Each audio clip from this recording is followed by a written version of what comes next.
मित्रों नमः शिवाय। मैं ज्योतिष दैवज्ञ पंडित देवेंद्र द्विवेदी। सर्वे भवन्तु सुखिनः सर्वे सन्तु निरामयाः। भगवान भोलेनाथ कैलाशपति शिव शंकर शिव शंभू आप सबके ऊपर कृपा बनाए रखें। आप सभी लोग सुख वैभव श्री संपदा यश कीर्ति आयु स्वास्थ्य निरोगी काया भगवान भोलेनाथ आपको प्रदान करें। आज मैं विशेष रूप से मीन राशि के जातकों के लिए ये वीडियो बना रहा हूँ। मीन राशि के ऊपर साढ़े साती का दूसरा चरण चल रहा है। अनेक समस्याएं 29 मार्च 2025 के पहले प्रथम चरण था और मीन जाति के जो जातक थे ये प्रथम चरण में उन्हें बहुत कुछ भोगना पड़ गया। अनेक समस्याएं आई। हॉस्पिटल में अनायास खर्च, दवाई में अनायास खर्च, डॉक्टरों का चक्कर, कोर्ट कचहरी का चक्कर, बेवजह किसी से विवाद, अनेक समस्याएं। पर यहाँ पर एक बात और मैं कहना चाहूँगा कि ये विश्लेषण जो है ये चंद्र राशि के पर आधारित है। और मित्रों, जो आपकी जन्म कुंडली है उसमें शनि देव की क्या स्थिति है, किस भाव में बैठे हैं, शुभ या अशुभ, और कितने अंश पर बैठे हैं, और किस ग्रह की महादशा, अंतरदशा, प्रत्यंतर दशा चल रही है। महत्वपूर्ण बात यह है, चंद्र राशि को आधार मानकर हम किसी निर्णय पर नहीं पहुंच सकते, पर गोचर के अनुसार जो ग्रह राशि परिवर्तन करते हैं, एक राशि से दूसरी राशि में जाते हैं, उनका प्रभाव मीन लग्न और मीन राशि के जातकों के ऊपर कैसा होगा, इससे थोड़ा संकेत हमको मिल जाते हैं।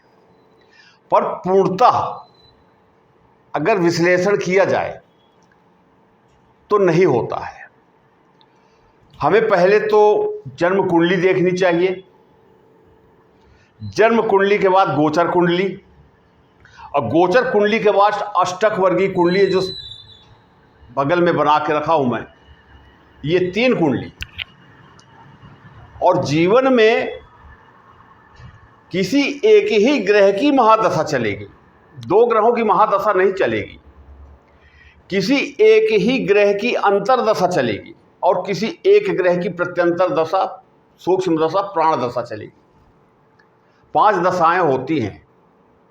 तो एक एक ग्रह ही हमारे ऊपर प्रभावी रहते हैं, उन्हीं का शुभ या अशुभ फल हमें प्राप्त होता है। कभी हम बहुत प्रसन्न हो जाते हैं, कुछ प्राप्त हो जाता है, कभी नर्वस हो जाते हैं, हमारी इच्छाएं पूरी नहीं होती हैं। ये ग्रहों का खेल है। आपके जीवन में किन ग्रहों का सकारात्मक ऊर्जा या नकारात्मक ऊर्जा प्राप्त हो रही है, ये कुंडली के माध्यम से, गोचर के माध्यम से और अष्टक वर्ग के माध्यम से जाना जा सकता है और उसे अनुकूल भी बनाया जा सकता है। सकारात्मक ऊर्जा के लिए, पॉजिटिव एनर्जी के लिए हम रत्न धारण करते हैं, रुद्राक्ष धारण करते हैं, दान पुण्य करते हैं, मंत्र जाप करते हैं, पूजा पाठ करते हैं या करवाते हैं। अन्य इस प्रकार की अनेक विधियां हैं जिनको करने के पश्चात हम अनुकूलता महसूस करते हैं कि वो एनर्जी हमको प्राप्त होने लगती है। और रही कर्म दोषों की बात, तो जन्म जन्म के जो हमारे संचित कर्म हैं वही हमारे दुखों का कारण है। कर्म अगर हमारे अच्छे हैं तो हमें सब कुछ इस जीवन में सरलता से प्राप्त हो जाता है, और कर्म दोष अगर लेकर के हम जन्म लिए हैं तो हम कितने भी धनाढ्य परिवार में जन्म ले, उद्योगपति के यहाँ जन्म ले, शीर्ष नेता जो है, जो नेतृत्व करते हैं देश का, उनके यहाँ जन्म ले, उसका फल हम नहीं प्राप्त कर पाएंगे, वो भोग हम नहीं कर पाएंगे, क्योंकि हम कर्म दोष से पीड़ित हैं। और सीधी सी बात है मित्रों, I am not this body, I am the soul. मैं एक आत्मा हूं, मैं ये शरीर नहीं हूं। शरीर ईश्वर ने दिया है कर्म करने के लिए। कर्मों से हमारा अनुबंध है, एग्रीमेंट है, और वही कर्मों को यही ग्रह दर्शाते हैं कि इस समय ये होगा, इस समय होगा, ऐसा होगा, नुकसान होगा, फायदा होगा, स्वास्थ्य अच्छा रहेगा, नहीं रहेगा, इत्यादि इत्यादि। बहुत से प्रश्न हैं जीवन में, बहुत से प्रश्न हैं। उन्हीं प्रश्नों को जानने के लिए हम परेशान रहते हैं। आराधना, पूजा, ध्यान, सब कुछ हमारे ऊपर ही निर्भर है। और कोई भी ग्रह, 9 के 9 ग्रह हैं, कोई भी ग्रह मित्रों हमारा शत्रु नहीं है। वो ग्रह हमें संकेत देते हैं, और उन ग्रहों के माध्यम से जब हम संबंधित पूजा पाठ करते हैं, मन लगा के ध्यान से करते हैं, तो हमारे कर्म दोष रिलीज होते हैं और जीवन में अनुकूलता प्राप्त होती है। अब यहां प्रश्न उठता है कि क्या किसी ग्रह के कारण जितने लोग उस राशि में आ रहे हैं, सबके सब लोग पीड़ित हो जाएंगे? ये सबके जीवन में बदलाव आ जाएगा? ये सबके सब लोग अरबपति करोड़पति बन जाएंगे? बिल्कुल नहीं, ऐसा नहीं है। लगभग 8 अरब लोग पूरी दुनिया में हैं। 8 अरब को अगर हम 12 राशियों में विभाजित करते हैं तो लगभग 65-66 करोड़ लोग एक राशि में आते हैं, और 65-66 करोड़ लोग एक साथ उनके जीवन में बदलाव नहीं होता है। कारण कि हर व्यक्ति की लग्न कुंडली अलग अलग है। हर व्यक्ति के कुंडली के अनुसार जीवन में महादशा, अंतरदशा, प्रत्यंतर दशा का भी प्रभाव है। गोचर में ग्रह आते हैं, कुछ दिन रहते हैं, अपना समय पूर्ण करते हैं और दूसरी राशि में चले जाते हैं। सबसे महत्वपूर्ण बात कि जैसा मैंने आपसे निवेदन किया कि कोई ग्रह हमारा नुकसान नहीं करता है। सबसे महत्वपूर्ण बात है कि हम कर्म क्या करते हैं। जैसा कर्म करते हैं हमको उसके परिणाम भी वैसे ही प्राप्त होते हैं। आज मैं शनि की भी बात करूंगा, गुरु की भी बात करूंगा, सभी ग्रहों की बात करूंगा कि जो मीन राशि के जातक हैं, विशेषकर उनके लिए है। मीन लग्न, मीन राशि के जातक इसे समझ सकते हैं, देख सकते हैं। कुछ बातें सबके ऊपर लागू होती हैं और कुछ बातें, कुछ प्रश्न उत्तर जो हैं वो कुछ लोगों के ऊपर लागू होती हैं। आज मैं सबसे पहले सूर्य की बात करूंगा कि सूर्य हमें क्या देते हैं। आप वीडियो पूरा देखिएगा, बहुत ही रोचक वीडियो बनाने का प्रयास कर रहा हूं। और रोचक इसलिए कि ऐसे प्रश्न उत्तर जो है शायद ही कम वीडियो में प्राप्त होते हैं।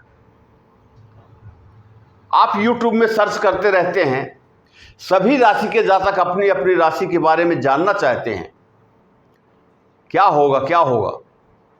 आप वर्तमान को सुधारिए, जो गलतियां हैं उनको देखिए, मनन कीजिए, चिंतन कीजिए कि जो हम कार्य कर रहे हैं, कार्य ही हमारा कर्म है और कर्म ही हमारा विधाता है। जैसा कर्म करते हैं वैसा फल प्राप्त होता है।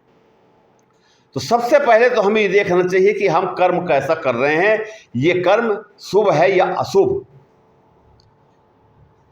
आगे मैं बातें करूंगा आपसे, पर हम सिर्फ चंद्र कुंडली को देख करके या लग्न कुंडली को देख करके किसी निष्कर्ष पर नहीं पहुंच सकते। हमें पता ही नहीं चलता कि हम किस ग्रह का मंत्र जाप करें, किस समस्या के लिए क्या उपाय करें। उपाय तो मैं बताता ही नहीं हूं, क्योंकि लोग तन्मयता के साथ, विश्वास के साथ नहीं करते हैं, औपचारिकता में पूरा करते हैं।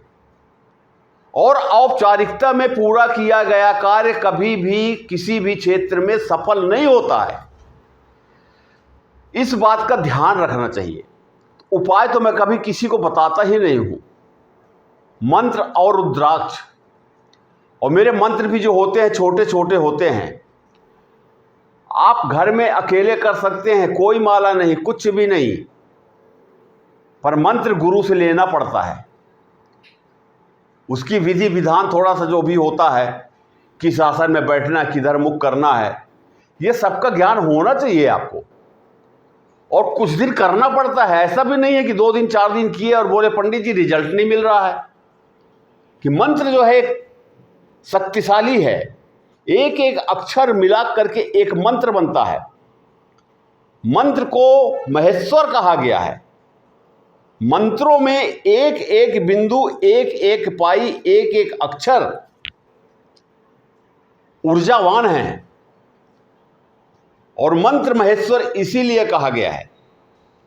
और कलयुग में मंत्र के अतिरिक्त कोई पूजा, कोई साधना नहीं है। तो मंत्रों की साधना करिए आप। किसी ग्रह के पीछे भागने दौड़ने के बजाय आप घर में बैठ कर के मंत्र जाप करें। आप कल्पना कीजिए कि अपनी समस्याओं से तो आप घिरे ही हैं, और फिर आप अपनी पत्रिका किसी एक को, फिर किसी दूसरे को, किसी तीसरे को, किसी चौथे को आप दिखाते रहते हैं। किसी को 1000 दिए, किसी को 2000 दिए, किसी को 5000 दिए। अपने भारी परिश्रम की कमाई का धन आप अलग अलग जगह बांट रहे हैं। इनसे भी संतुष्ट नहीं हुए, उनसे भी संतुष्ट नहीं हुए, उनसे भी संतुष्ट नहीं हुए, हम आकर के फिर वही रुक गए। आप अपने धन का अपव्यय ना करें, ये मेरा परामर्श भी है और निवेदन भी इसे कह लीजिए। मैं नहीं चाहता कि किसी का धन अनायास खर्च हो। चलिए विषय को आगे बढ़ाते हैं। और भी वीडियो बनाऊंगा, फिर और बातें करूंगा आपसे। पर एक बात मैं ये ज़रूर आपको संकेत देना चाहता हूं कि जन्म कुंडली से हम एक दिशा पा सकते हैं। कोई भी ज्योतिषी, कोई भी पंडित एक दिशा बता सकते हैं। और उस महत्वपूर्ण बात यह है कि कौन सा ग्रह हमें फल दे रहा है, शुभ दे रहा है या अशुभ दे रहा है। तो हमें उसके लिए लग्न कुंडली भी देखनी पड़ती है, ग्रहों का अंश देखना पड़ता है, डिग्री, और फिर गोचर को देखना पड़ता है। और गोचर के बाद जब हम किसी निर्णय पर पहुंचते हैं तो ये अष्टक वर्ग की कुंडली देखनी पड़ती है। इसी वीडियो में मैं इससे संबंधित भी बातें करूंगा। आप भी एस्ट्रो सॉफ्टवेयर अपना डिटेल्स डालेंगे, ये कुंडली बन जाएगी। इसके विषय में लोगों ने कम बातें की हैं। अष्टक वर्ग क्या है, लोगों ने कम बातें की हैं। बहुत से लोग अभी भी अनभिज्ञ हैं। मैं उनको बताना चाहता हूं, समझाना चाहता हूं कि बिना किसी खर्च के आप घर बैठे बिल्कुल सरल भाषा में आप जान सकते हैं कि ये ग्रह हमें जो है शुभ फल प्रदान कर रहा है या अशुभ फल प्रदान कर रहा है, और उसके लिए कौन सा मंत्र जाप करना चाहिए ये आपको पता चल जाएगा। तो मीन राशि के जातक, मीन लग्न के जातक, 29 मार्च 2025 के पूर्व पहले बहुत कुछ सहा है कुछ लोगों ने, सब लोगों में नहीं, कुछ लोगों ने, जिनकी जन्म कुंडली में शनि अशुभ स्थान पर बैठे थे, अशुभ प्रभाव में थे। जिनकी कुंडली में शुभ प्रभाव में थे उन्हें कोई नुकसान नहीं हुआ। कुछ लोग अच्छे प्रभाव में थे, उन्हें फायदा हुआ, ऐसा मानते हैं और है भी। 29 मार्च से लेकर के 18 मई तक ये जो 50 दिन का समय था, जब 29 मार्च को शनिदेव कुंभ राशि से यात्रा करते हुए मीन राशि में प्रवेश किए, 2.5 साल के लिए, 7.5 साल, 7.5 ही होती है, 2.5 साल गुजर गए। दूसरा चरण जब आया तो शनिदेव मीन राशि में प्रवेश किए, और जब यहाँ प्रवेश किए तो राहु यहाँ पहले से बैठे थे। तो राहु जब बैठे थे तो ये 50 दिन का श्रापित दोष, पिशाच दोष बन गया, पिशाच योग बन गया। तो पहला चरण समाप्त होने के बाद भी 50 दिन तक हम और परेशान रहे। अगर मैं ये बोलूं कि वो 2.5 साल जो गुजरे वो एक तरफ और ये 50 दिन एक तरफ, समस्याएं ही समस्या जन्म ले ली।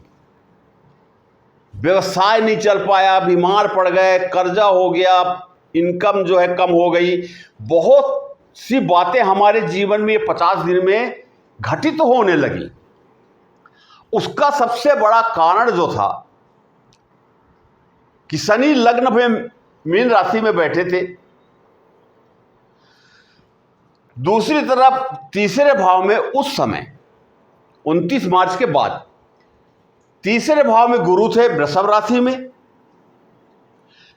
शनि की तीसरी दृष्टि गुरु के ऊपर पड़ रही थी, तो गुरु पीड़ित हो रहे थे। तो यहां पर जो भी पराक्रम किया जा रहा था, परिश्रम किया जा रहा था, वो सब व्यर्थ हो रहा था। गुरु का आशीर्वाद, गुरु के श्री चरणों में स्थान हमको प्राप्त नहीं हो पा रहा था। गुरु आशीर्वाद तो देना चाहते हैं पर दे नहीं पा रहे थे। तो शनि की तीसरी दृष्टि के कारण गुरु भी पीड़ित हुए, और शनि राहु के साथ बैठ गए तो शनि भी पीड़ित हो गए, श्रापित दोष बन गया, पिशाच योग बन गया। तो शनि और गुरु दोनों मिलकर के अशुभ परिणाम देना चालू कर दिए। लेकिन 14 मई 2025 को जब गुरु का राशि परिवर्तन हुआ, वृष राशि से मिथुन राशि में आ गए, आपकी जन्म कुंडली में केंद्र भाव में आ गए, तो शनि की जो दृष्टि पड़ रही थी, कुदृष्टि पड़ रही थी, वो समाप्त हो गई। अब गुरु यहां पर आए तो 0 डिग्री से अपनी यात्रा चालू किए, और यात्रा चालू करने के बाद कुछ कुछ वो जैसे जैसे उनकी डिग्री बढ़ती गई वैसे ही वो फल भी देना चालू कर दिए। 18 तारीख को राहु कुंभ राशि में प्रवेश कर गए तो शनि स्वतंत्र हो गए। तो शनि भी अपने अनुसार जो उनको शुभ या अशुभ, कुंडली के अनुसार जो शुभ या अशुभ परिणाम देना था वो भी देना चालू कर दिए। तो कुछ लोगों के जीवन में अनेक समस्याएं आई और कुछ लोग बहुत आगे बढ़ गए। जैसा मैं आपसे कहा कि कुंडली के अनुसार भी हमें देखना चाहिए। अब कुंडली में हम ग्रहों को जब देखते हैं तो हम अंश बल देखते हैं, डिग्री देखते हैं कि ग्रह की डिग्री क्या है, उसके अनुसार हम आगे बढ़ते हैं, कौन सा मंत्र, कौन सा उपाय इत्यादि इत्यादि जो भी है। और उसके बाद गोचर की स्थिति देखते हैं, तो गोचर में ग्रह आते हैं और चले जाते हैं। कुछ ग्रह जो है वो लंबे समय तक रहते हैं, जैसे शनि का समय काल जो है वो 30 माह, 2.5 साल, गुरु का 1 साल, राहु और केतु का 18 महीना, मंगल का 45 दिन, बुध का 20-22 दिन। इस प्रकार से ग्रह अपना राशि परिवर्तन करते रहते हैं। अब प्रश्न ये उठता है कि एक सामान्य व्यक्ति कैसे जाने कि जो ग्रह गोचर में चल रहा है, ये जिसकी महादशा अंतरदशा चल रही है, वो मेरे लिए शुभ है या अशुभ। और यदि अशुभ है तो मेरे को उसके लिए क्या करना चाहिए, और यदि शुभ है तो उसकी शुभता को हम कैसे बढ़ाएं। तो ग्रहों की डिग्री देख करके हम लग्न कुंडली का अध्ययन करते हैं, दृष्टि, युति, उच्च का, नीच का, इत्यादि इत्यादि जो भी है, हम ये जन्म कुंडली से बात करते हैं और गोचर कुंडली से बात करते हैं। लेकिन जितने भी अशुभ योग या शुभ योग होते हैं ये अष्टक वर्गीय कुंडली में मान्य नहीं होते हैं। यह महत्वपूर्ण बात है। अब जन्म कुंडली में ग्रहण योग बना हुआ है, विष योग बना हुआ है, पितृदोष बना है, काल सर्प बना है, वगैरह वगैरह जो भी अशुभ योग हैं आपकी जन्म कुंडली में अगर बने हैं, पर अष्टक वर्ग में वो चीजें समाप्त हो जाती हैं। और यहां पर जैसे ये अंक दिया हुआ है, इस अंक की मैं बात आपसे करूंगा। थोड़ा सा अष्टक वर्ग के बारे में बता दूं। अष्टक वर्ग है क्या?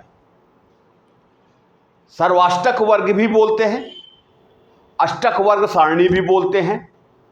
ये जो बिंदु यहां पर अंक लिखे हुए हैं इसे हम बिंदु कहते हैं, रेखाएं कहते हैं, पॉइंट्स कर लें, अंक बोल लें, जिस भी भाषा में हम समझ पाते हैं उसका अर्थ एक ही आएगा। सूर्य, चंद्र, मंगल, बुध, गुरु, शुक्र, शनि, ये 7 ग्रहों को ये लिया गया है और एक लग्न भाव को लिया गया है। 8 को मिलाकर के अष्टक वर्ग बन गया। राहु और केतु का इसमें स्थान नहीं है, पर महादशा अंतरदशा में अगर राहु और केतु किसी भाव में बैठे हैं तो उसकी बिंदु देख करके हम आंकड़ा लगा लेते हैं, जान जाते हैं कि ये हमें शुभ फल देगा या अशुभ फल देगा। गोचर में भी यही है कि गोचर में जो ग्रह चल रहा है उसी भाव के हम बिंदु को देखेंगे, हमको पता चल जाएगा। इसकी बात मैं आगे करूंगा, अभी आपके गोचर कुंडली की बात करता हूं। थोड़ा समय आपका जरूर लगेगा, लेकिन ज्ञानवर्धक वीडियो है, रोचक वीडियो है, अवश्य देखिए और लाइक कीजिए, सब्सक्राइब कीजिए, अपने ग्रुप में शेयर कीजिए। ये आध्यात्मिक ज्ञान है, हमारे ऋषि मुनियों का ज्ञान है। मैं तो एक माध्यम हूं कि उनकी बातों को आपके साथ शेयर कर रहा हूं। अब सबसे पहले मीन राशि की कुंडली में, मीन लग्न की कुंडली में गोचर ग्रहों की क्या स्थिति है। तो सबसे पहले हम यहां सूर्य की बात करते हैं। पहला ग्रह सूर्य देव जो है 15 जुलाई तक मिथुन राशि में चौथे भाव में है। चौथा भाव जो है सुख का भाव है, माता का भाव है, जमीन, मकान, वाहन और भी जो सामग्री होती है, भौतिकता की सामग्री होती है, वो चौथा भाव है। तो चौथे भाव में यहां केंद्र भाव में सूर्य देव अपने मित्र की राशि में बैठ करके अच्छा परिणाम देंगे 15 जुलाई तक। कमी कहां आएगी मैं इसकी भी बात करता हूं। तो ये सूर्य देव यहां पर मीन राशि के जातकों को अच्छा परिणाम देंगे। अब सूर्य के बाद हम मंगल की बात करते हैं। मंगल छठे भाव में है, सूर्य की राशि में है। छठा भाव जो होता है रोग, शत्रु, कर्जा का भाव होता है, नौकरी का भाव होता है। छठे भाव से हम ये देखते हैं कि जब आदमी रोग से, शत्रुता से, कर्ज से परेशान हो जाता, छठा भाव को देखता है। छठे भाव में मंगल जो है कारक ग्रह है छठे भाव का, मंगल और शनि। और जो भाव का कारक ग्रह अपने ही भाव में बैठता है उस भाव को खराब नहीं करता है। अर्थात मीन राशि के जातकों के वर्तमान जीवन में यदि किसी प्रकार की कोई शत्रुता है, कोई शत्रु है, उनका विनाश होगा, वो शांत हो जाएंगे। इसी प्रकार ब्लड प्रेशर, शुगर से संबंधित जो लोग परेशान हैं उनको दवाइयां फायदा करेंगी। दवाइयां खाते रहें, स्वास्थ्य लाभ होगा। मंगल सूर्य की राशि में है। सूर्य भी अग्नि तत्व का ग्रह है और मंगल भी अग्नि तत्व का ग्रह है। मंगल और केतु दोनों बैठ करके अंगारक योग भी बना रहे हैं। ऐसी स्थिति में मंगल जो है ऊर्जावान हो जाता है, शक्ति प्रदान करता है। ऐसा व्यक्ति कुछ करना चाहता है, एक नए साहस के साथ, एक नई ऊर्जा के साथ, और करना भी चाहिए। विचार अच्छे रख करके सकारात्मक कार्यों में, जो शुभ कार्य हैं, अच्छे कार्य हैं, उसके लिए भागना चाहिए, दौड़ना चाहिए। मंगल का प्रभाव ये होगा। बुध जो है पंचम भाव में है, कर्क राशि में, शत्रु की राशि में है। यहां थोड़ा सा विद्या बुद्धि संतान का भाव है। ये लॉटरी सट्टा जुआ का भाव है, शेयर मार्केट का भाव है, प्रेम प्रसंग का भाव है, ये पांचवा भाव है। तो इन चीजों में थोड़ा सा कमी आएगी, थोड़ा सा उलझन आ सकती है। बुध जो है बुद्धि का कारक है, तो जो बच्चे पढ़ रहे हैं उनको थोड़ा सा मेहनत ज्यादा करनी पड़ेगी। कुछ दिन की बात है, राशि परिवर्तन हो जाएगा। अब आते हैं गुरु की बात। यह बहुत ही महत्वपूर्ण गोचर हो रहा है और बहुत ही महत्वपूर्ण ग्रह भी है। गुरु जो है चौथे भाव में सूर्य के साथ बैठे हैं, और गुरु अभी तक अस्त थे। 2-4 दिन में गुरु का उदय हो जाएगा।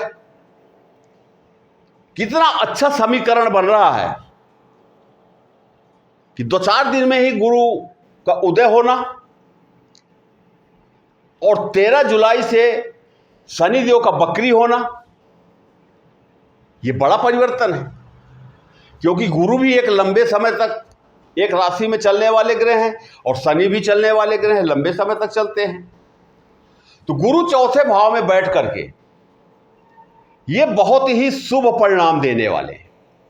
सूर्य तो 15 जुलाई को राशि परिवर्तन कर लेंगे, मिथुन राशि से कर्क राशि में चले जाएंगे, लेकिन गुरु यहीं पर रहेंगे और लगभग 11 महीना, 11.5 महीना रहेंगे ये।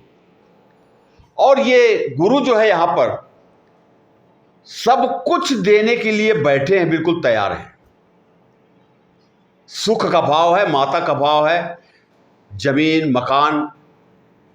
ऐसी स्थिति में जो लोग जमीन लेना चाहते थे, नहीं ले पा रहे थे, अच्छा योग बनेगा, जमीन ले सकते हैं।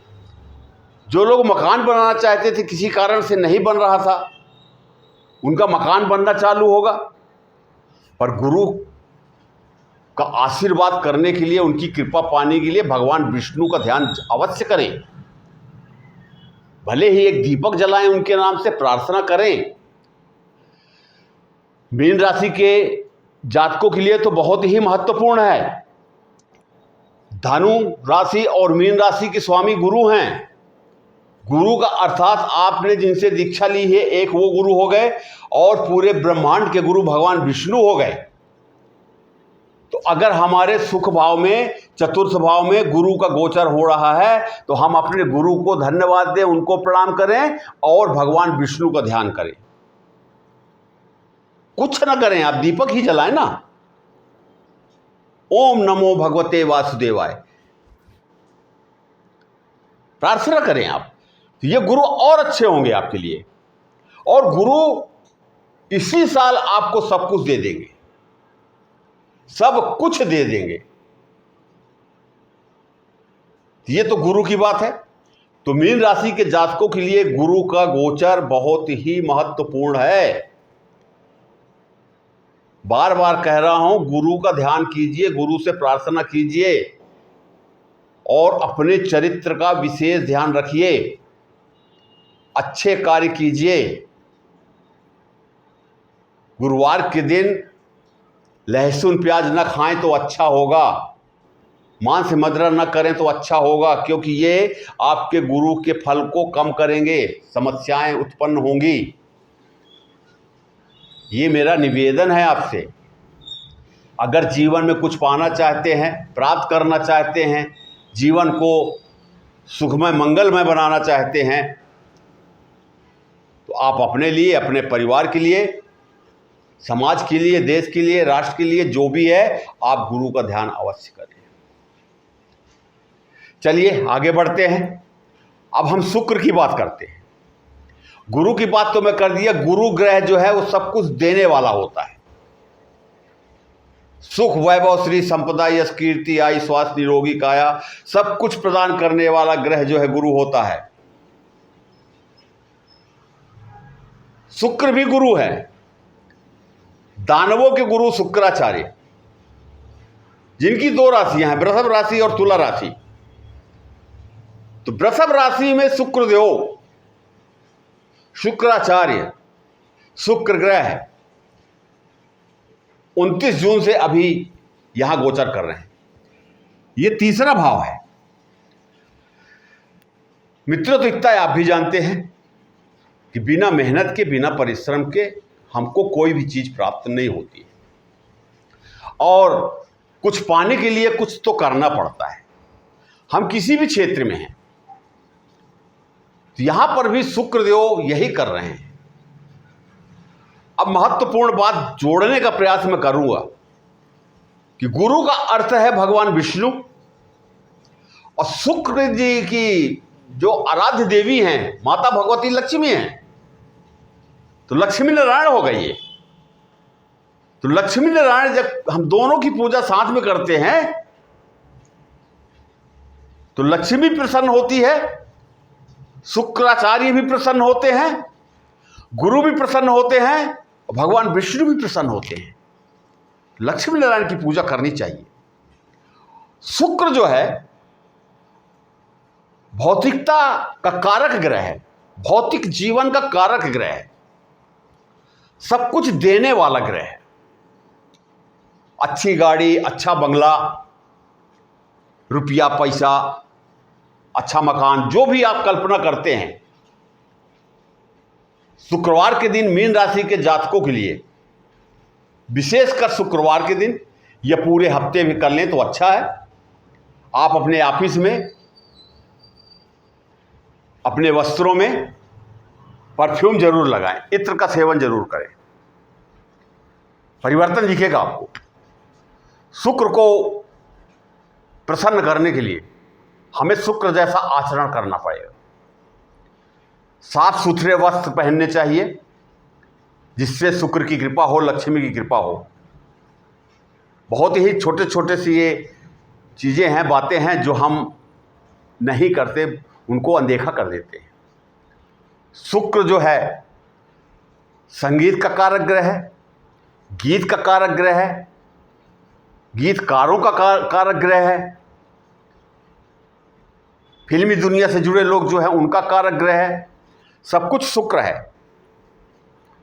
और शुक्रदेव जो है सब कुछ देना चाहते हैं। हर ग्रह कुछ ना कुछ देना चाहता है, सब कुछ देना चाहता है। हमसे मांगते नहीं बनता, हमसे लेते नहीं बनता। हम भाग्य को कोसते हैं कि मेरे भाग्य में क्या लिखा है। राहु की दशा आई तो ऐसा हो गया, शनि की आई तो ऐसा हो गया। हम अपने कर्मों पर विचार नहीं करते हैं, अपने चरित्र पर हम विचार नहीं करते हैं। तो शुक्रदेव यहाँ पर मेहनत तो कराएंगे, लेकिन मीन राशि के जातकों को, क्योंकि मीन राशि के जो प्रभु हैं, स्वामी हैं, वो गुरु बृहस्पति हैं और वृषभ राशि और तुला राशि के स्वामी शुक्र हैं और दोनों गुरु हैं। एक गुरुओं के गुरु, ईश्वर के गुरु बृहस्पति हैं, तो दूसरे दानवों के गुरु शुक्राचार्य। तो दोनों गुरु जो हैं शुभ ग्रह हैं, अति शुभ ग्रह हैं। इनको प्रसन्न करने के लिए हमको क्या करना चाहिए, ये शुक्र की कृपा से, शुक्राचार्य की कृपा से आप प्राप्त कर सकते हैं। इसके लिए गजेंद्र मोक्ष का पाठ भी कर सकते हैं, केवल शुक्रवार को। छोटी सी विधि है, कोई बहुत बड़ी विधि नहीं है, आप कर सकते हैं, घर में कर सकते हैं। जब मेरी आपकी बात होगी मैं बता दूंगा आपको। तो ये तो शुक्र की बात हो गई। करिए, थोड़ा सा प्रयास कीजिए, 15 मिनट आधे घंटे का समय निकालिए जीवन को सरल बनाने के लिए, सुख संपत्ति के लिए, वगैरह वगैरह जो भी हमारी इच्छाएं हैं। तो शुक्र यहाँ पर तीसरे भाव में बैठ करके हमारी इच्छाओं को भी जन्म दे रहे हैं। ऐसा गाड़ी आ जाए, ऐसा बंगला बन जाए, ये क्योंकि ये इच्छा का जन्म इसी भाव से होता है। इच्छा पूर्ति का भाव हमारा 11वां भाव होता है। इच्छा का जन्म यहाँ होता है तीसरे भाव में, 11वें भाव से इच्छा पूर्ति होती है। जब हम कमाई करेंगे, कर्म करेंगे, पैसा मिलेगा तो हमारी इच्छाएं पूरी होंगी, सीधी सी बात है। अब आते हैं शनि। जातकों, शनि आपकी मीन राशि में लग्न में गोचर कर रहे हैं। दूसरा चरण है। इसके पहले मैं शनि को लेकर कुछ बातें किया हूं आपसे। ये 138 दिन 13 जुलाई के बाद ये 138 दिन शनिदेव बकरी हो रहे हैं। तो शनिदेव की जो दृष्टि पड़ रही थी, अभी भी शुक्र के ऊपर दृष्टि पड़ रही थी, ये खत्म हो जाएगी। 3 7 10 3 दृष्टियां जो हैं शनिदेव की खत्म हो जाएंगी। शनिदेव यहां मीन राशि में रहेंगे, पर अशुभ प्रभाव यहां पर नहीं देंगे। इनकी शुभता या अशुभता द्वादश भाव में चली जाएगी राहु के साथ। तो शनि सब कुछ देने वाले हैं। लोग भयभीत हो जाते हैं, डरते हैं। जैसे मैं कुंडली देखता हूं, जब मैं बोलता हूं शनि की महादशा चल रही है, 7.5 चल रही है, ढैया चल रही है, राहु की दशा चल रही है, तो लोग भयभीत हो जाते हैं। भयभीत होने की जरूरत नहीं है। शनि न्याय कारक ग्रह है। शनि नियम से चलने वाला ग्रह है। शनि संस्कार है, शनि चरित्र है। मीन राशि के जातकों को वर्तमान में खासकर जब तक 7.5 चल रही है तब तक विशेषकर अपने चरित्र का ध्यान रखें। वृद्ध माताओं बहनों का, पुरुषों का सम्मान करें, विधवाओं का सम्मान करें, आचरण अच्छा रखें। जो बड़े लोग हैं, बहुत अच्छा एक उपाय मैं बता देता हूं। जो बड़े लोग हैं, व्यापारी हैं, उद्योगपति हैं, फिल्मी दुनिया से जुड़े हैं, वो कहीं भी हैं, कुछ भी हैं, राजनीति से कुछ भी हैं, कुछ ना कुछ तो कार्य व्यक्ति करता ही है। उन्हें क्या करना चाहिए कि उनके अधीनस्थ जो कर्मचारी हैं, कर्मचारी 2 भी हो सकते हैं, 20 भी हो सकते हैं, 1000 भी हो सकते हैं, कार्य के ऊपर कर्मचारी रखे जाते हैं। उनसे आप मन से करना है आपको, बड़े ही भावपूर्ण से। यदि उनका पैसा आपके पास रुका है तो सबसे पहले तो उनको बुला करके, और भैया ये आपका पैसा है, ये आप अपनी राशि पकड़िए। एक कार्य तो ये करना है। दूसरा कार्य ये करना है कि जो भी कर्मचारी हैं आपके पास, उन्हें अपने घर में भोजन कराइए, श्रद्धा भाव से उनका सम्मान कीजिए। बहुत ही अच्छा एक उपाय है ये। शनिदेव अपने आप प्रसन्न हो जाएंगे। फिर शनि की 7.5 जो अशुभ परिणाम दे रही है, आप देखेंगे कि परिणाम बदल गया। शनिदेव हमारे ऊपर प्रसन्न हो गए, क्योंकि दंडाधिकारी है शनिदेव। न्याय और अन्याय दोनों चीजें देखते हैं।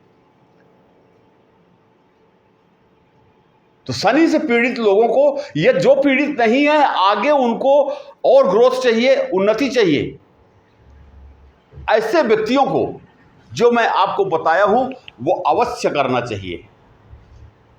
हजारों लोगों के साथ ये बातें शेयर हो चुकी हैं, कोई भी कर सकता है। अब आते हैं अष्टक वर्ग में। ये लगभग गोचर जो हो रहा है उसका मैं आपको बता चुका हूं। अब अष्टक वर्ग में, अब अष्टक वर्ग देखिए, यहां पर बिंदु लिखे हुए हैं, या अंक बोल दें या रेखाएं बोल दें, कुछ भी बोल दें। यहां 28 plus 28 plus 28 plus 28 plus 24 minus यहां भी 24 माइनस, द्वादश भाव में भी 24 माइनस। अब ये अंक क्या है, हम कैसे जानें कि कौन सा ग्रह हमें शुभ फल दे रहा है या अशुभ फल दे रहा है। एक उदाहरण के लिए कि आपकी जन्म कुंडली में चौथे भाव में गुरु और सूर्य का गोचर हो रहा है। अब हमको गुरु का और सूर्य का दोनों का फल देखना है कि ये शुभ हमें परिणाम देंगे या अशुभ परिणाम देंगे। अब यहां पर ये भूल जाइए कि वो कितने डिग्री के हैं, कितने किस राशि में बैठे हैं, नीच के हैं, उच्च के हैं, कोई योग बन रहा है, अशुभ योग बन रहा है, ये सब कुछ भूल जाइए। आप सिंगल में आ जाइए, सिर्फ एक ग्रह गुरु और सूर्य जो वर्तमान में है। अब गुरु और सूर्य यहां पर चौथे भाव में आपके गोचर कर रहे हैं, और जिन जातकों की जन्म कुंडली में गुरु या सूर्य की महादशा अंतरदशा चल रही है उनके लिए भी है। किसी भी ग्रह का अंतरदशा, महादशा, प्रत्यंतर दशा, किसी भी ग्रह का हम ये देख सकते हैं कि ये हमें शुभ परिणाम दे रहा है, अशुभ परिणाम दे रहा है। अशुभ दे रहा है तो हम क्या करें, शुभ दे रहा है तो हम क्या करें, शुभ को शुभ तक कैसे बढ़ाएं, ये सब कुछ हम कर सकते हैं, देख सकते हैं, जान सकते हैं, अपने जीवन की समस्याओं को, कठिनाइयों को दूर कर सकते हैं। बहुत बड़ी बात नहीं है ये। यहां लिखा हुआ है, अंक लिखे हुए हैं। अब जैसे मैं यहां पर पहले भाव का ले लेता हूं, मीन लग्न, मीन राशि। यहां पर एक उदाहरण के लिए कि यहां पर अभी आपके शनि देव गोचर कर रहे हैं जो 138 दिन के लिए बकरी हो रहे हैं। तो यहां पर मैं लिख देता हूं, शनि देव लिख देता हूं यहां पर आपके समझाने के लिए, आपको, आपसे बातें करने के लिए। ये शनि यहां पर गोचर कर रहे हैं। अब शनि हमारे जीवन में कैसा फल देने वाले हैं, कैसा परिणाम देने वाले हैं, तो यहां के बिंदु को देखिए। यहां मैंने लिखा है 28 प्लस। ये हर कुंडली में अंक जो है कम ज्यादा हो जाते हैं, रहते ही हैं। यहां मैं आपसे बातें करने के लिए, अष्टक वर्ग को लेकर के उसकी बातों को शेयर करने के लिए मैंने एक पॉइंट दिया है यहां 28 प्लस। माने इस भाव में हमको 28 बिंदु से ज़्यादा चाहिए। जितना ज़्यादा हो जाए, 35, 38, 40, 42, जितना बढ़ जाए उतना ही अच्छा है।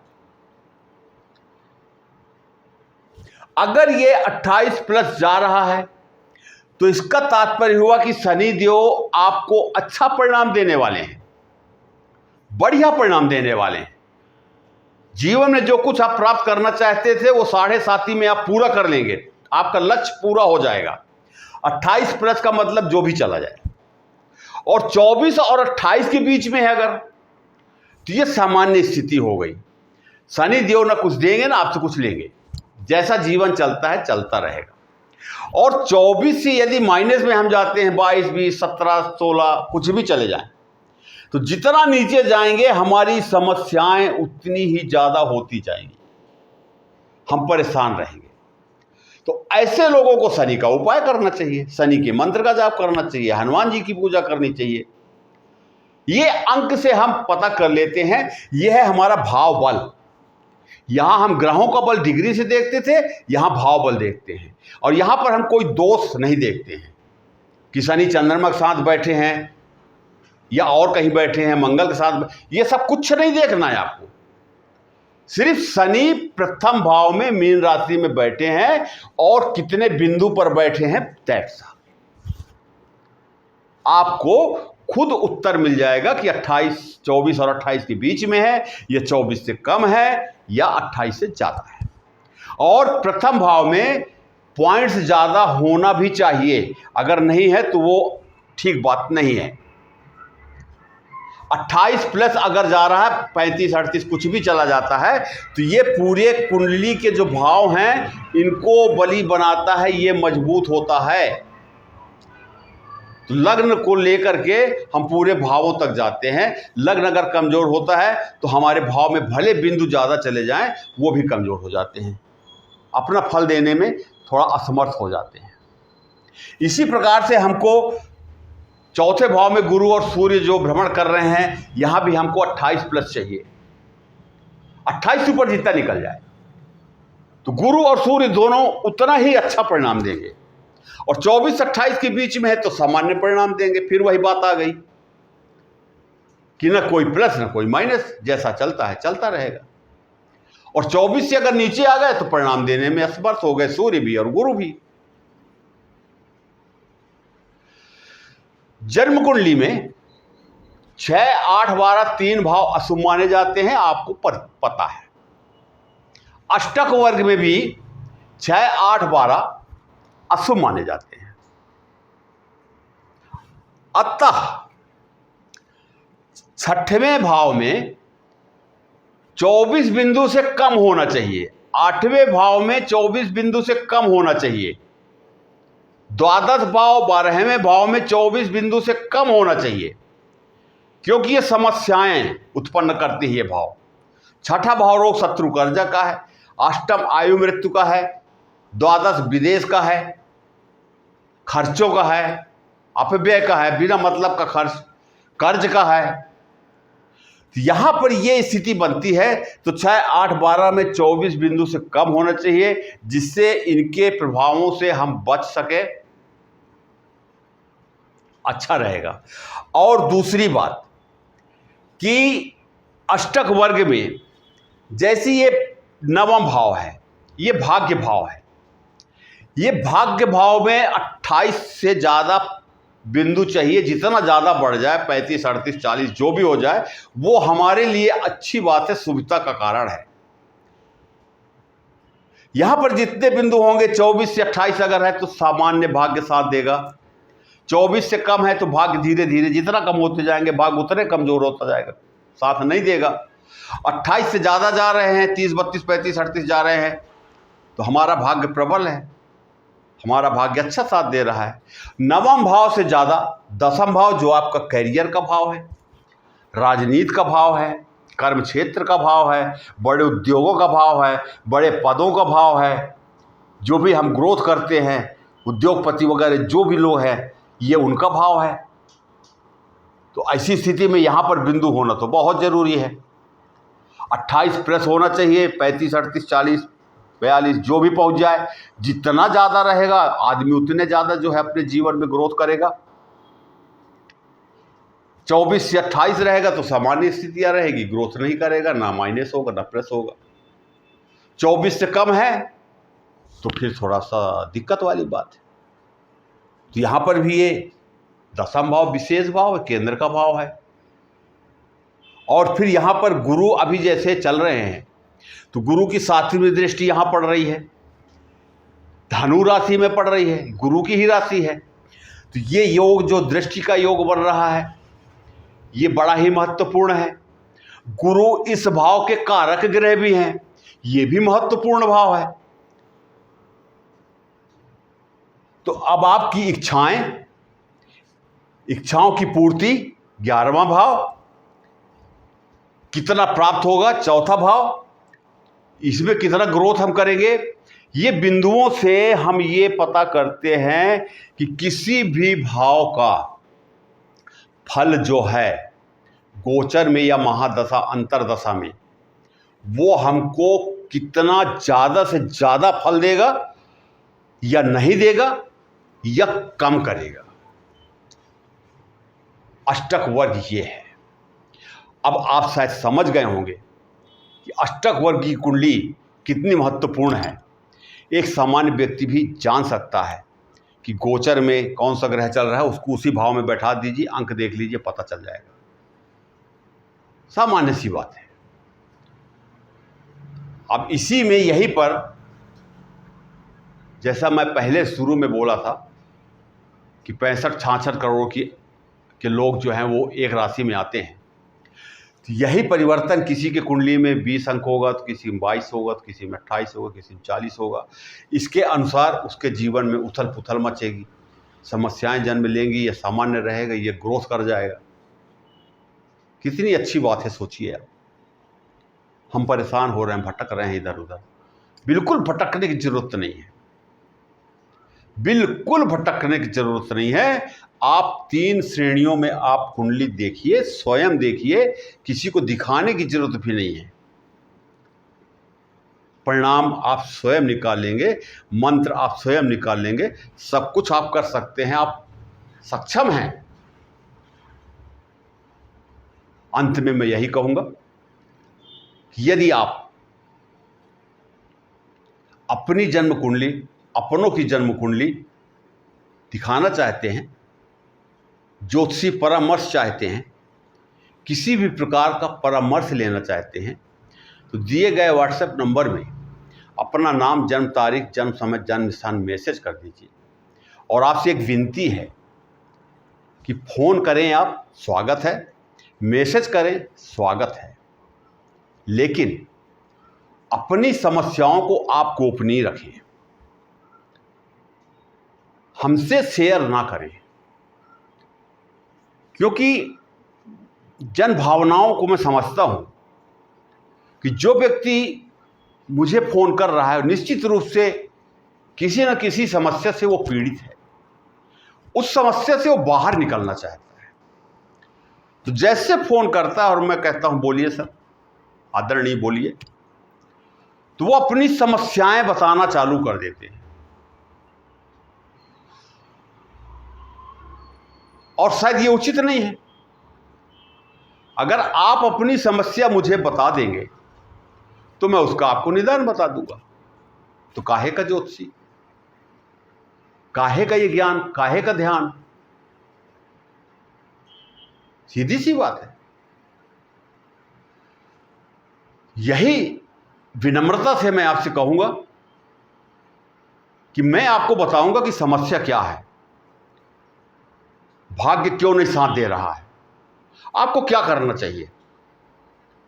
और जब आप मेरे बताए हुए मार्ग पर चल देते हैं, देखिए मैं भी एक सामान्य व्यक्ति हूं, आपके जैसे मैं भी हूं, मैं कहीं अलग से नहीं आया हूं, मैं आपके ही परिवार का हूं। मैंने थोड़ा सा ज्ञान प्राप्त किया है, थोड़ा सा। बहुत से लोग हैं जो महाज्ञानी हैं, मैं उनको प्रणाम करता हूं, पर थोड़ा सा ज्ञान जो भी है मैं आपके साथ शेयर करता हूं। तो मैं आपको एक दिशा बता सकता हूं। जो भी दशा है आपकी, दशा का मतलब ग्रहों से नहीं है, दशा का मतलब है संकट से, कर्ज से, बीमारी से, विवाह से, संतान से, दाम्पत्य जीवन से, व्यापार से, नौकरी से, प्रेम से, प्यार से, समाज से, जो भी समस्या है आपकी, उसको आप गोपनीय रखें। मैं सिर्फ इतना पूछता हूं आपसे, भाई साहब आप करते क्या हैं, बस इतना पूछता हूं मैं। और जब मेरी आपकी पूरी बात हो जाती है, अंत में मैं आपसे पूछता हूं, अब आप अपनी समस्या मुझे बता दीजिए। तब तक मैं आपकी समस्याओं का जवाब दे चुका रहता हूं। 95% जवाब जो मुझे प्राप्त होते हैं, 95 से 98% जवाब जो प्राप्त होते हैं वो शुभ होते हैं। यानी कुंडली जो कहती है वो सही कह रही है। आपका सामाजिक प्रतिष्ठा क्या होगा, धन कितना होगा, परिश्रम कितना करना पड़ेगा, इच्छाएं क्या होंगी, सुख साधन कितना प्राप्त होगा, विद्या बुद्धि कितनी प्राप्त होगी, संतान कैसी होगी, रोग बीमारी कैसी होगी, दाम्पत्य जीवन कैसा होगा, आयु कितनी होगी, कर्म क्षेत्र कैसा होगा, इनकम कितनी होगी, व्यय कितना होगा, बचपन में हम कितना प्राप्त करेंगे, कैसा रहा होगा, प्रौढ़ावस्था में हमारा जीवन कैसा होगा, वृद्धावस्था में हमारे पास धन होगा नहीं होगा, कितना होगा, धर्म अर्थ काम मोक्ष हमारे कैसे होंगे, हमको जीवन में क्या करना चाहिए। जन्म कुंडली मार्गदर्शक है, हमें मार्गदर्शन मिलता है। ये वीडियो आपको अच्छा लगा हो तो फिर मैं कहता हूँ, मेरी खुशी के लिए आप लाइक कर लें, शेयर कर दें, सब्सक्राइब कर लें। इन्हीं शब्दों के साथ मैं अपनी वाणी को विराम देता हूँ। आपका जीवन सुखमय मंगलमय हो, आप चिरजीवी हों। नमः शिवाय।